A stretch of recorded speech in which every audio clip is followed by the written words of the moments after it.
And if you have any other tenders around you, it sounded like they had squared away where water's at.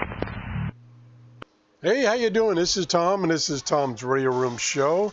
And a few minutes ago, I thought I would start up my listening to my local fire and EMS, and I run this Broadcastify on an application for an Android tablet.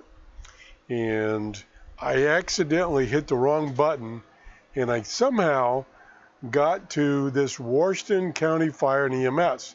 It's one of the top feeds, top meaning the most listeners. It's not the top, but it's one of them.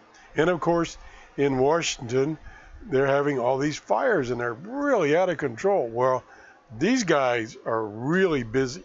And it's probably, let's see, it's 7 something here. That means it's about 4 in the morning. When I turned it on, it was about 3 in the morning, and boy, they're busy.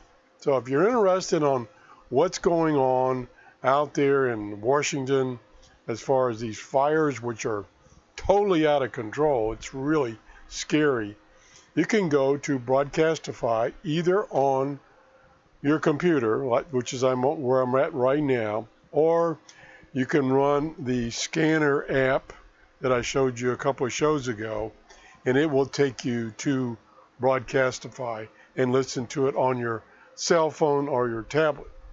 So that's it. Thanks everybody for watching, and have a great day. Bye-bye.